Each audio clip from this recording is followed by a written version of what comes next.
All right, folks, we're getting straight into things. Today, we're going fishing with the new GOOGAN Squad Black Series rods. These guys aren't even out on the market yet. I think I'm one of the only people who actually have these in hand, and I might be the only person to have one of each.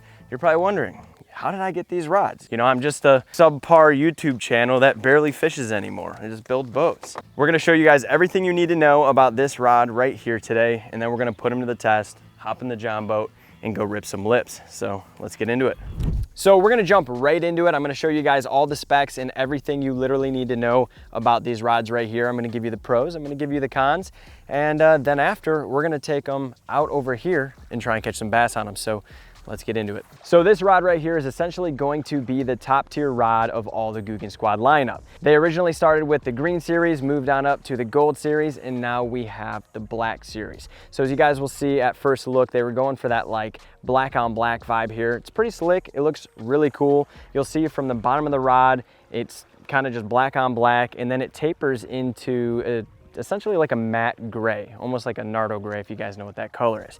The rods are primarily made out of high quality carbon blanks with nanotech resin, but there will be a few offered in high quality glass resin as well. For those of you who like to fish glass rods with crankbaits, they're going to be offering that for you, so that's pretty cool. For those of you guys who are wondering what that means, when you fish essentially a crankbait with a glass rod, you're gonna be able to get more sensitivity, better action out of that bait. So there are benefits that come with glass rods if that's your forte. Now, I'm no expert when it comes to picking out guides, but the guides on this rod are Fuji guides with Fazlite inserts. I did a little bit of research. They were at ICAST this year. So if you guys are looking for more information on the guides, you can go ahead and check out that video. That being said, we got some nice inserts in here. They look nice. I'll be honest with you guys, in comparison to the green series and the gold series, they are significantly different guides. You can tell they're stronger, you could tell they're better quality, I promise you that.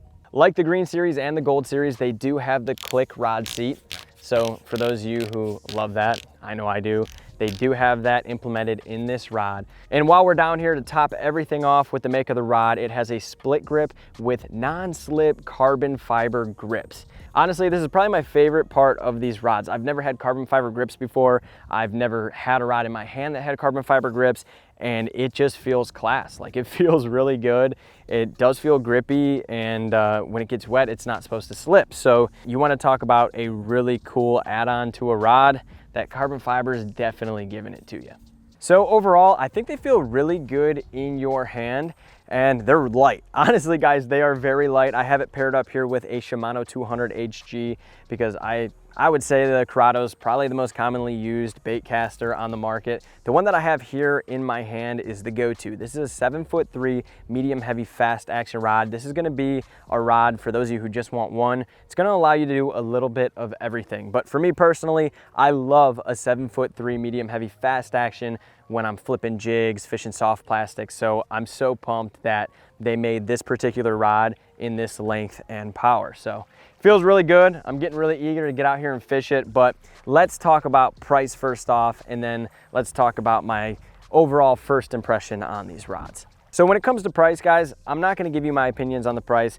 Yes, they are higher end. They are more expensive than the other rods, but that's not necessarily a bad thing. These are a step up in the rod line. I mean, they really are. I also can't give you guys my overall opinions on the price because I was given the rods. I didn't pay for them, so I don't think that would be fair for me to sit here and tell you what I think about the price when I didn't pay for them. And I know you guys in the comment section, you're gonna be like, oh, it's easy to say you love a rod when you didn't pay for it. You get something for free, of course you're gonna love it. Yeah, guys, I get it. So I'm not being paid to say this, I'll be honest with you guys. That being said, are there some things that I don't like about the rod? Yeah, I'm gonna be straight up honest with you guys. There's nothing that I don't like within how it feels. I would have made some adjustments when it came to how it looks. Now, this is my personal opinion. Some people might like this. Obviously, they came out with the rod, so the GOOGAN Squad, whoever, obviously liked this design, but let me talk to you guys what I don't love about the rod.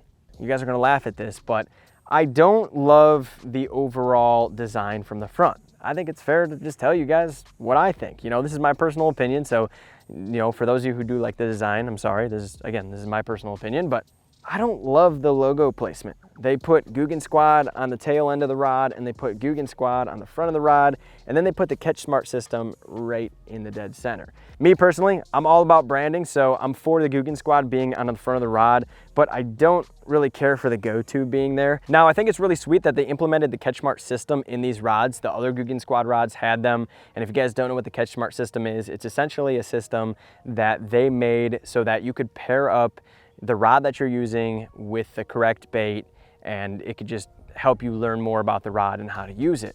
So great thing to implement in these rods. Personally, I would have just put them maybe on the back where the information is, you know, where it says 7'3", you know, medium, heavy, fast, things like that. I would have put it in a different place. These being a top tier rod and going with the black on black look, I would have loved for it to just look fierce, say the GOOGAN Squad, and throw the logo on there. Now the bottom, I would eliminate that. I thought it was cooler on the other rods, how they had the logo wrapped around the bottom. So personally, I would have changed up the design a little bit, but that's just my personal opinion. Some of you guys probably love it and will really enjoy how this was set up. And then on top of that, I really wish they would have carried the carbon fiber into the clicking reel seat. It's just EVA foam up there. I love it down here and here. I think it would have looked sick to have it up there, but honestly, carbon fiber was probably an expensive touch, and I'm sure it added to cost a lot. So they probably couldn't do it with the whole thing. Now you guys want to know how these things fish, so let's rig them up and try and catch a couple bass on them. There's fish. Yes, sir.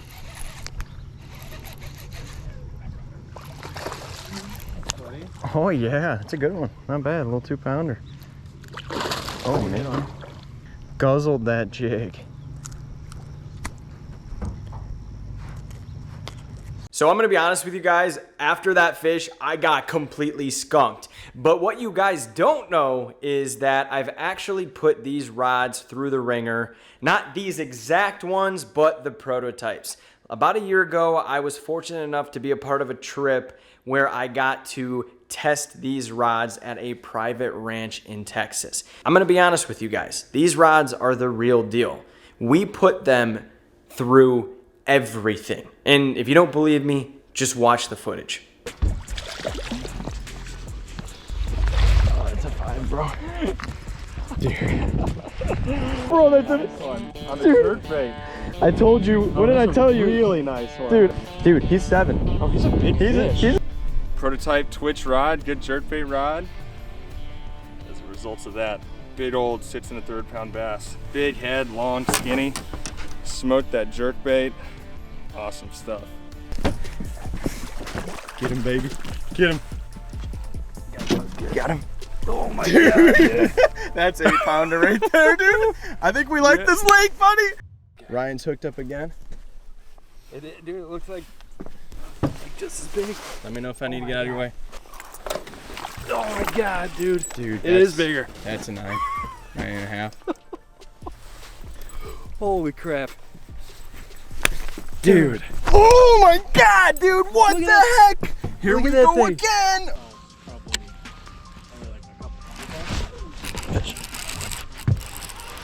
Dude, they're shallow. They're very shallow. Alrighty, guys. I got pretty much 3 fish in 3 consecutive casts. Fish. Oh, you got that net maybe? Oh, shake off. No, no, no. See, look at the spinnerbait's pinned.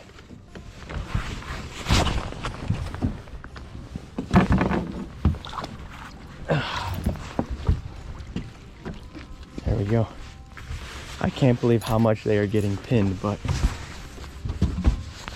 this could be a buzzer beater fish. About a 3.5 pounder. We took all these rods through 5 pounders, 8 pounders, 6 pounders, trees, you name it, they put up with everything that we threw at them. So I'm not gonna say they're the best rods on the market, but when it comes to the quality and the build aspect, I really think they got something going here. So that's all I gotta say about the rods. If you have any questions, leave me a comment down below. We're getting back to building the Bass Cat. In a couple hours here, guys, you're gonna be seeing me put a custom dashboard in the Bass Cat. So stay tuned, get excited. We're having a double upload today. I know this sounds kind of crazy, but in a couple hours, expect it. Thank you guys so much for watching, and I'll see you next time.